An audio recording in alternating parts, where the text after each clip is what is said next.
Oh, this is like a premium insider article, and I'm guessing uh, it might be harder to access. And but this article was so good that I thought I had to share and maybe add a little bit of my own commentary as well. So uh, yeah, inside the mass exodus at CoStar, which is real estate's biggest data firm, where Business Insider talked with 29 staffers or employees, and wow, this is actually crazy. Um, so I guess the protagonist here is their CEO Andrew Florence, who founded the company in the 80s or 90s. And some of the things that happen at CoStar are just incredible in the worst way, though. Like, for example, they acquired a rival firm 2 years ago, and then the SVP said, "You're doing a shit job at integrating." Um, let's see. Uh, Going on. Yeah, CoStar as a company, actually they do talk a little bit about it later, is a data provider for commercial real estates. It's actually been wildly successful. Here's their stock price, starting from when they IPO'd. Of course, this is post split, so it wasn't actually $1, but how one could have become like 50 something. They did a 10-for-1 forward split earlier in 2021. It was 10-for-1, so this would have been 570 a while back. Past 5 years, I don't know if that's actually beaten the market, but from the top it's down, yeah, 40 something percent. Talk about that. Let's see. So yeah, CoStar is based in. They have offices in Richmond and DC and Chicago, and they actually talk about how later on they talk about how the turnover may actually be good according to management because it gets more people to come to Richmond, which is I guess where they want their main office now. Um, let's see. Yeah, so horror stories online. Um, so CoStar Memes is started by, it's an Instagram account started by a former employee named Nate Peterson. Um, Now it has about 2,000 followers, I believe. Yeah, and some of these memes are really funny. And actually kind of, um, it's all from disgruntled employees. I think almost all of them are anonymous except for Nate, but it's kind of sad how, kind of sad to look at these. So apparently they had an ice cream social a while back.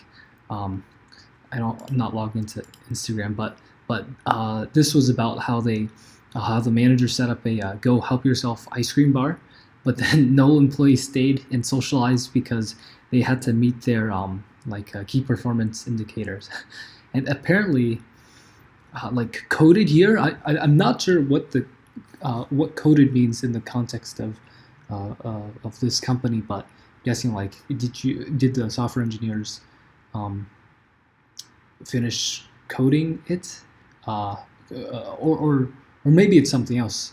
Maybe it has to do with like research and data gathering. We'll see. We'll see. Has been Andy, which is the CEO, looking at apartment buildings getting hit by rockets in Ukraine. I think this is too soon. Very sad. Very sad. Um, let's see. Go back to the article. Um, um, so this is Nate, I'm pretty sure. And he's giving the middle finger to CoStar. Um,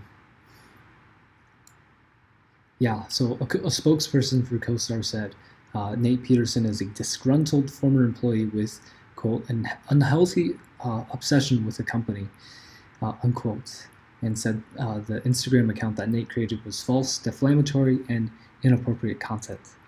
I'm surprised that it only has 2,000 followers, although I guess the intersection of those who read Insider and those who use Instagram may not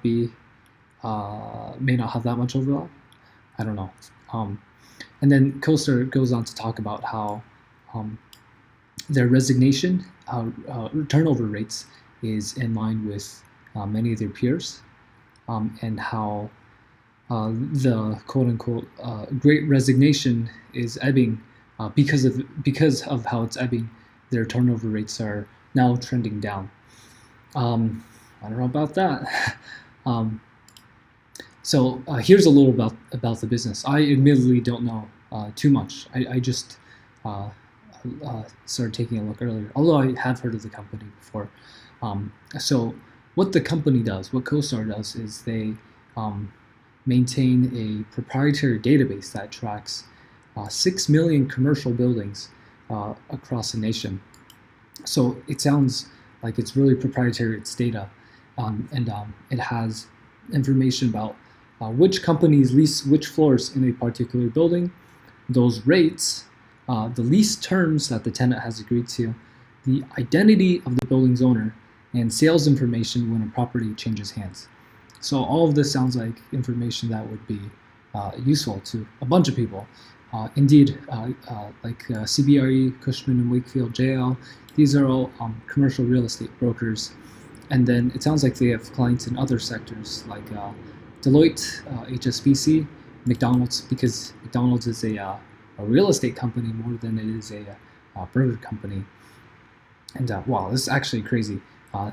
Large corporations spend millions a month for database and analytics. CoStar has also acquired a bunch of other companies as it has grown. So like LoopNet. Actually, if you open loopnet.com, I think the logo is like red. It's like a red star. Yeah, and they've also, I don't know if we can see it here, but like apartments.com is like a green star, if you can call this a star. All of them have like a CoStar branding, and CoStar logo is green. So it seemed like pretty serial acquirers. Let's see. So, 2019 spent $500 million on STR. Okay, moving on. This is where some of the more gnarly stories are disclosed. So when the pandemic started, May 2020, the IT department were instructed to make video calls to employees for what, and their excuse was, oh, we're just checking up on your VPN status to make sure you have good speed or good connectivity or whatever. But it was actually sounded more like a ploy to check which employees were actually actively working. See like how promptly they responded if they enabled the video during the chat. Let's see, and where the person was working and whether they were dressed professionally. So this seems like surveillance. Let's see. A lot of the IT workers weren't comfortable with this. Let's see, another story. Managers track down employees to the minute. Let's see, I read this earlier. Let's see if I can remember. Oh, yeah. So, one employee. So apparently, employees get 2 15-minute breaks that are paid. When this employee stepped away from the computer for 17 minutes, their manager called shortly after about the discrepancy and said they'd have to take vacation time if they kept up this behavior. LoopNet was acquisition in 2011. Andy Florence is the CEO, of course. Okay. Let's see. During a and then another story is during a video meeting in January 2021. Like a salesperson stepped away to use the bathroom, and then Florence. Oh no. Florence was in the call, but the salesperson's manager texted him, "Where did you go?" Let's see. Moving on. Employees said they were berated or punished for minor offenses. Let's see. So here, it's not a great working experience, definitely.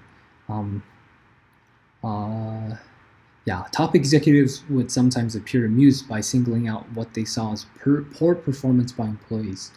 The former LoopNet salesperson remembered a video meeting in early 2021 that he attended with dozens of colleagues when Ruggles, I forgot his position, suddenly began playing an audio recording of a recent sales call he had made. I'm guessing that's without permission either. On the call, the salesperson had asked the CoStar client to post a listing for available office space it had on LoopNet. When the client declined, the salesperson said he made little effort to rescue the pitch, and the call quickly ended. I mean, it's one thing to get permission to show recordings, but this is, yeah, like salesperson said, humiliating. Let's see. Yeah. Another section: CoStar's attitude towards remote work and COVID heightened tensions. So CoStar really wants its employees to come back to the office. This reminds me of how Kinsale, which is a insurance company, also based in Virginia, it might be Richmond, wanted a bunch of its employees back, and its Glassdoor ratings went from like high 4 stars down to like maybe even 2 or 3 because employees kind of vehemently opposed to coming back. But anyway, I understand why CoStar would want its employees back, because the premise of CoStar's business model is selling data about commercial real estate, and if people don't go back to offices and commercial real estate doesn't have high utilization rates, then CoStar this sentence sums it up well. CoStar, a company whose fortunes in large part depend on the continued relevance of the office, has doubled down on its own space. So it looks like they started building planned offices in Richmond. They wanted to incentivize people to come back by giving them cash prizes and like doing a raffle for cash and Teslas. I don't know if it's actually worked. This was crazy. So at an all hands meeting in January 2022, so just 2 months ago, Florence presented slides to quantify the risk of coming back to the office. So here.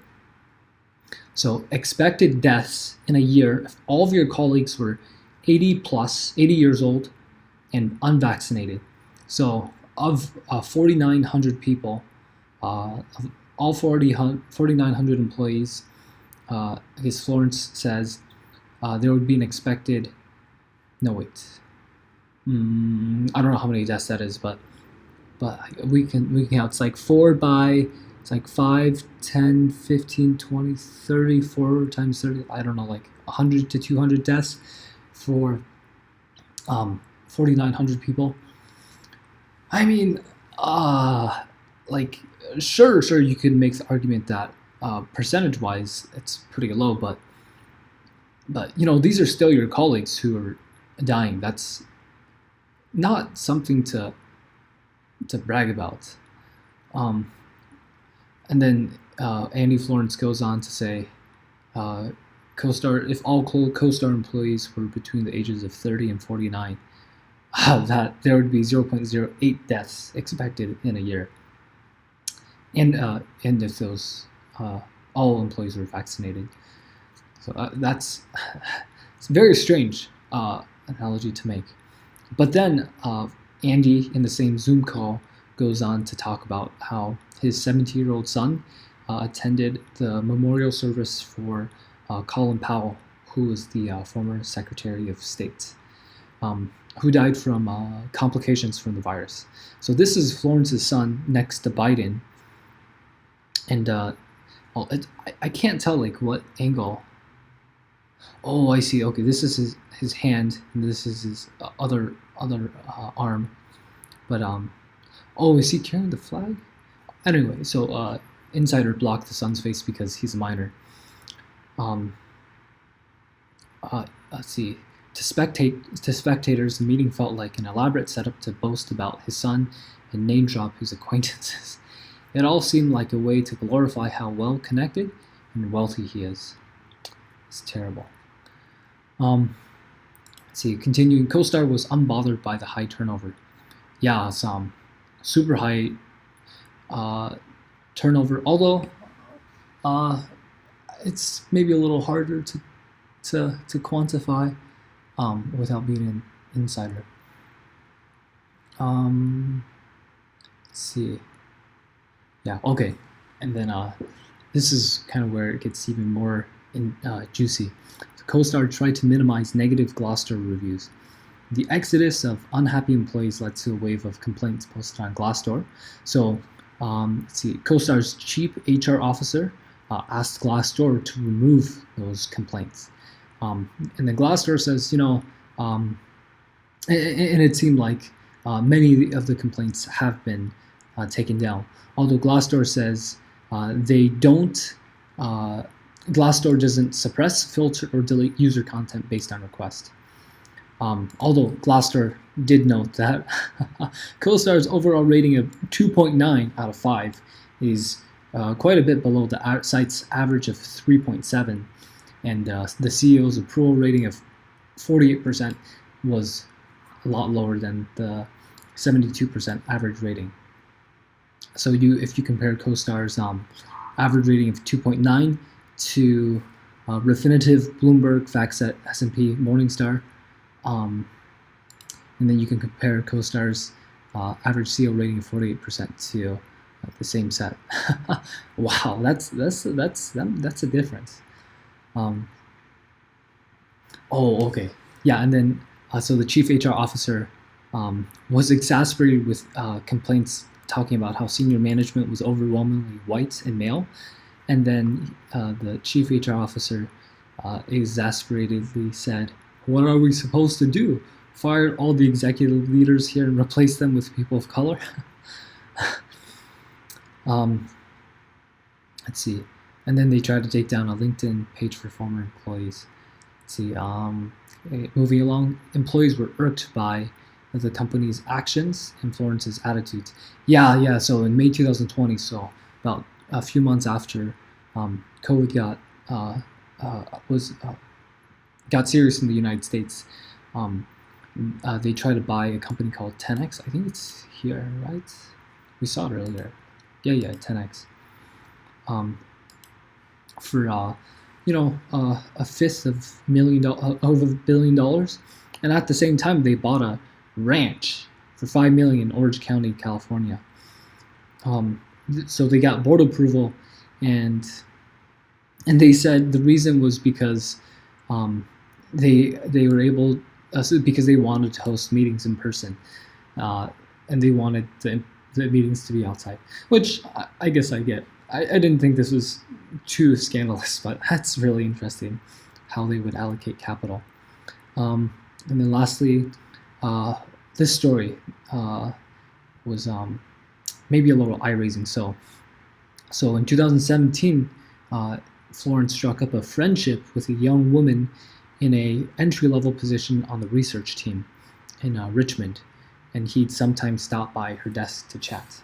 So she was a fairly junior level person, and she was getting time with Andy, while directors and senior managers couldn't even get the time of day from Andy, the former executive said. So, quote, "It created the sense that if you were a attractive, younger, put-together female, you might get preferential treatment from Andy."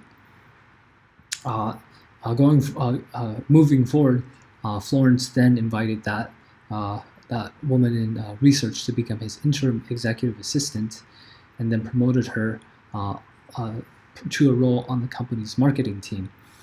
And then when she quit the company in December 2019, Florence asked the head of IT to give her a MacBook as a parting gift. That's pretty unusual. So the woman said her relationship with Florence was friendly, but strictly professional. We were, quote, "we were kindred spirits. We were buddies. The typical CEO doesn't have a whole lot of friends at the top." That's kind of a roast. He never crossed the line in a way that was inappropriate. Then despite her relationship with Florence, she said she too ran into issues at the company. So when she relocated from Richmond, Virginia to DC, where the cost of living is higher, she asked the manager for a raise, and then the manager said, "quote Why don't you get a boyfriend?" That's crazy. And then when she recounted the conversation to Florence, in a phone call shortly before she quit, she said he essentially shrugged, explaining that the company's toxic culture would figure itself out. This Andy Florence reminds me a little bit about what was his name? It was like the Better.com CEO who laid off. Vishal Garg. He laid off. It's like a bunch of the workforce in the United States, like on a Zoom call. It was like a minute or two. He said he wanted to make it painless because he had to do this once in the past. So not very humane. This is the story of some controversy at CoStar Group. It doesn't seem like a great place to work, to be honest. Although, in terms of the business, it seems like, in terms of the business, business seems like it's as strong as ever. Although stock is pretty volatile, but it's growth names tend to be like that. It's down 30%. See, when tech sold off at the end of 18, down 30. Let's see, I wonder how much it crashed during COVID. So it's not even as much as the market, but for a company like this with higher fixed costs and not too much variable costs, it can scale pretty well. And they seem like they have pretty tight grip on B2B customers. I just quickly popped a look at Seeking Alpha. Market cap is I guess you would call this a mid cap. P is probably a little misleading. Maybe we can look at price to sales. It's a beautiful revenue growth trend. Price to sales about 10. EV to sales is 10, trailing 12 months. EV to EBITDA 35. Revenue CAGR pretty strong. Great margins, which would make sense. Net income margin 15%, is pretty good. Return on equity, return on assets, these aren't fantastic, but I think I probably shouldn't be really talking. I don't know the company very well, but it seems like these numbers will get better as the company matures. Let's see. I'm curious. Let's see. Take a pop that charting. EV to EBITDA is probably not too bad of a metric over the past 5 years. Yeah, it's actually pretty richly valued. Although multiples are quick and dirty, so you should build a model if you really want to see its value. But yeah, it's see what's it down to? 32. What was the lowest it got here? Oh wow, 32, 31. So CoStar looks cheap-ish, but probably is for good reason. Let's see, curious about sales. So price to sales over the past 5 years. Yeah, it looks similar to the EV to EBITDA chart. That's valuation. If you want to do the quick and dirty with multiples, is cheaper than it is during the COVID crash. Interesting. So, yeah, there you have it. A toxic workplace at CoStar. Yeah, interesting article, and glad I read it, and I thought I would share. So, hope you enjoyed this video, and apologies in advance if the audio is bad or you heard any background noise.